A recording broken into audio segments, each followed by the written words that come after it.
നിയമം ലംഘിച്ചുള്ള വിദ്യാർത്ഥികളുടെ വാഹന ഉപയോഗത്തിനെതിരെ കർശന നടപടിയുമായി പോലീസ്. പട്ടാമ്പി, തൃത്താല മേഖലകളിലെ സ്കൂളുകൾ കേന്ദ്രീകരിച്ച് നടന്ന പരിശോധനയിൽ നിരവധി വാഹനങ്ങളും ലഹരി പദാർത്ഥങ്ങളും പിടികൂടി.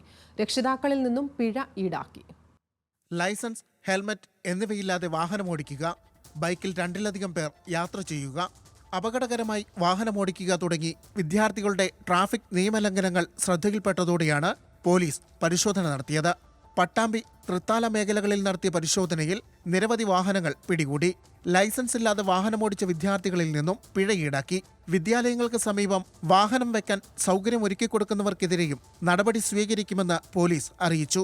അധ്യാപകർ അവരെ സ്കൂളിൽ വരുന്ന കുട്ടികൾ ഇത്തരം വാഹനങ്ങൾ തൊട്ടടുത്ത ഏതെങ്കിലും വീടുകളിൽ ഇത്തരത്തിൽ പാർക്ക് ചെയ്യുന്നുണ്ടെങ്കിൽ അത്തരം കാര്യങ്ങൾ പോലീസിനെ അറിയിക്കുക. പോലീസ് പ്രത്യേകം മഫ്തി നിരീക്ഷണങ്ങൾ നടത്തുന്നുണ്ട്. കുട്ടികളുടെ വാഹനങ്ങൾ പാർക്ക് ചെയ്യുന്നതിന് പ്രത്യേക ശ്രദ്ധ ഇതുപോലെ സൗകര്യങ്ങൾ ചെയ്തു കൊടുക്കുന്ന വീട്ടുകാർക്കും ഷോപ്പുകൾക്കെതിരെ കർശനമായ നടപടി പോലീസ് സ്വീകരിക്കുന്നതായിരിക്കും എന്നുള്ള കാര്യം നിങ്ങളെ അറിയിക്കുന്നു. ലൈസൻസ് ഇല്ലാതെ വിദ്യാർത്ഥികൾ വാഹനമോടിച്ച് അപകടം സംഭവിച്ചാൽ രക്ഷിതാക്കൾക്കെതിരെ നടപടിയുണ്ടാകും. സ്കൂൾ വിദ്യാർത്ഥികളുടെ വാഹനോപയോഗം രക്ഷിതാക്കൾ ശ്രദ്ധിക്കണമെന്നും ലൈസൻസ് ഇല്ലാത്തവർക്ക് വാഹനങ്ങൾ നൽകരുതെന്നും പോലീസ് അറിയിച്ചു.